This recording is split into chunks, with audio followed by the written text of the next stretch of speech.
2. Fear. They made hardly more noise than 3 mice easing past a dozing cat, yet their footsteps echoed in the rock-walled vault. Not loudly. The echoes did not sound like footsteps, but rather like the whispers and murmurs of conspirators hidden within the shadowed niches on all sides. Dom's uneasiness grew. They crept past a couple of enormous elevators. Each of them was 70 feet wide and nearly as deep. Open platforms that were raised and lowered by synchronized hydraulic shafts at each corner, more than big enough to move fighter aircraft in and out of the bowels of the mountain. They passed smaller cargo lifts too, and finally came to a pair of standard-size elevators. Before Jack could press the call button for the lift, Dom was hit by another flash of memory. As before, it was sufficiently vivid to displace current reality.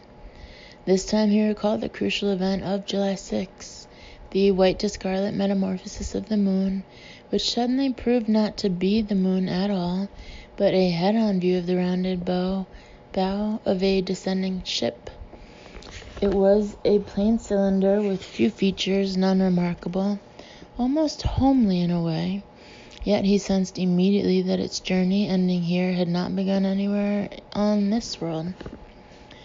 When the initial power of the memory faded enough to allow reality to impinge upon him once more,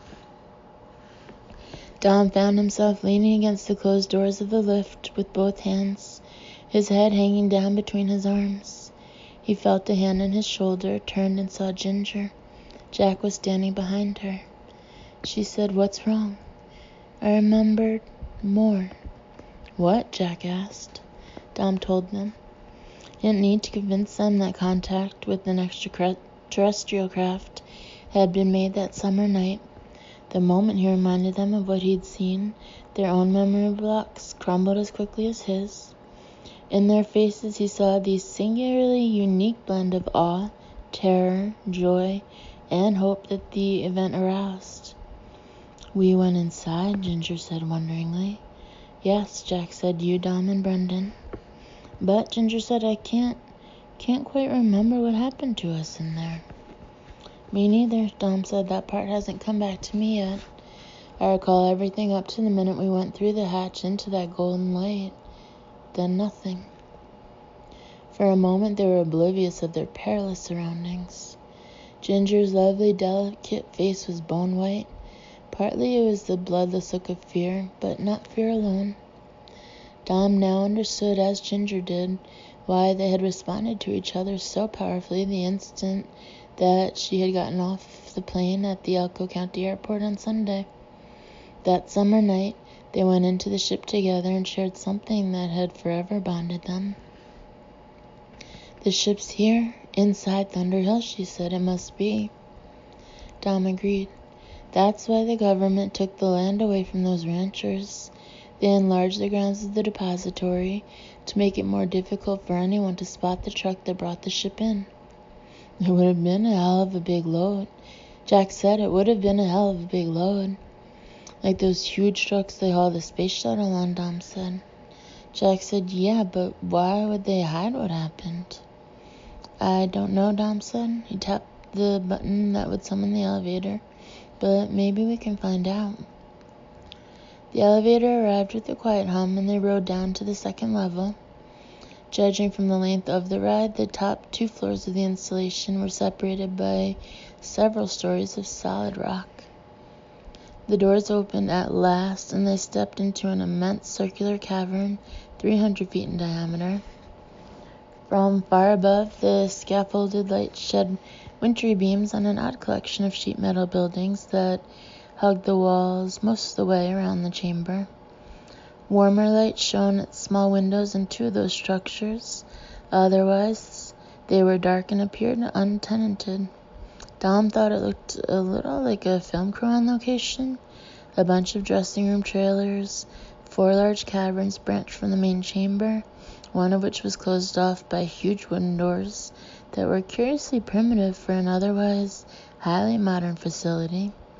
In the 3 adjacent open caverns, lights glowed, and Dom saw stored equipment, jeeps, troop carriers, trucks, helicopters, and even jet aircraft. In addition to other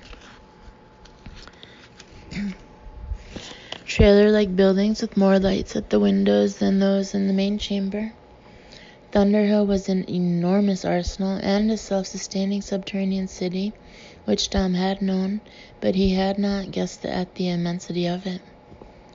More mystifying than the depository's many wonders was its air of abandonment. The second level was as deserted and silent as the first. No guards, no busy personnel, no voices or sounds of labor.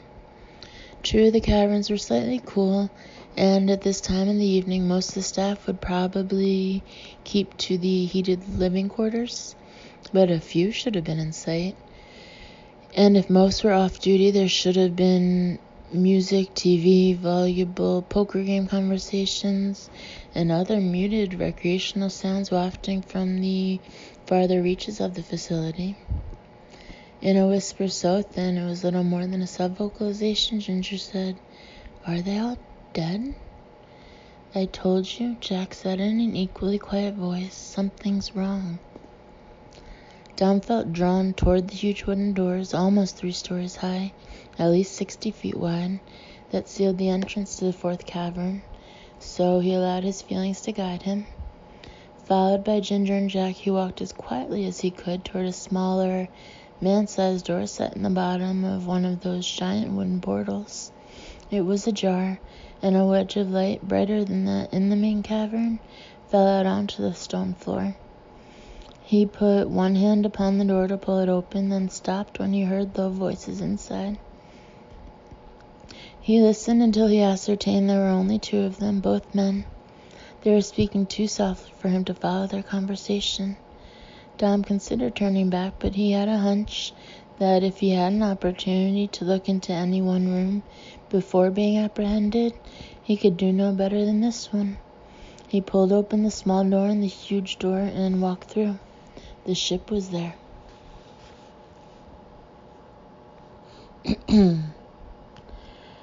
Ginger stood with one hand on her breast as if to restrain her heart from hammering loose. The cavern beyond the wooden doors was enormous, fully 200 feet long and varying between 80 and 120 feet in width, with a high dome ceiling. The rock floor had been chiseled, planed, and abraded to form a level surface from wall to wall. All the deep holes and crevices had been filled with concrete. Judging from scattered oil and grease stains, and from recessed ring bolts in the floor, the chamber had once been used for storing or servicing vehicles. To the right of the entrance along the wall were more trailer-like buildings with small windows and metal doors, a dozen stretching almost to the end of the chamber. Though probably used as offices or living quarters at one time, they had been converted to research facilities. Hand-lettered signs were fixed to some doors: Chem Lab, Chem Library, Pathology, Biolab, Biolibrary, Physics 1, Physics 2, Anthropology, and others too far away to read. In addition, work tables and large machines, a conventional X-ray unit, a large sound spectrograph of exactly the kind in use at Boston Memorial Hospital, and many other pieces of equipment Ginger did not recognize, stood in rows or clusters in the open area immediately in front of the metal buildings, as if someone were conducting a sidewalk sale of high-tech laboratory equipment.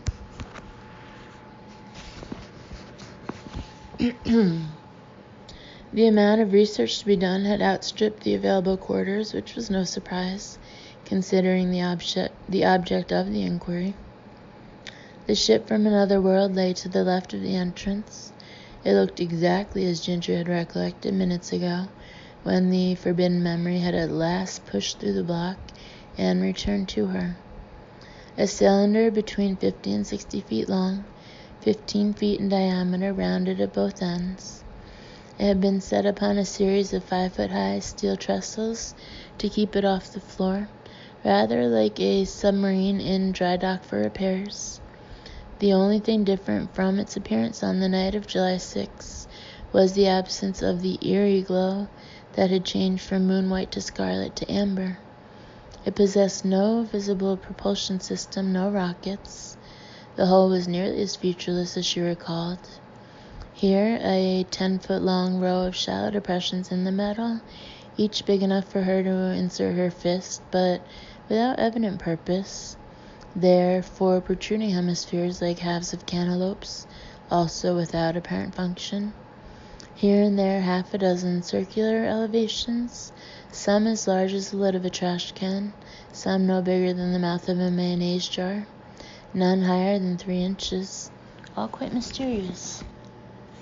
Otherwise, for the marks of wear and age, the long curving hull was smooth over 98% of its surface, yet its unspectacular design did not prevent it from being by far the most spectacular thing Ginger had ever seen. She was simultaneously terrified and joyous, overcome with the dread of the unknown, yet exultant. 2 men were sitting at a table at the foot of portable stairs that led up to an open hatch in the flank of the elevated spacecraft. The most imposing was a lanky man in his 40s with curly black hair and beard, wearing dark trousers, dark shirt, and white lab coat. The other was in an army uniform with the jacket unbuttoned, a somewhat portly man 10 years older than his bearded companion. Now, seeing their 3 visitors, they fell silent, rose from their chairs, but did not shout for guards or rush to trip an alarm switch. The 2 merely watched Dom, Jack, and Ginger with interest, gauging their first reactions to the trestled craft that loomed over them.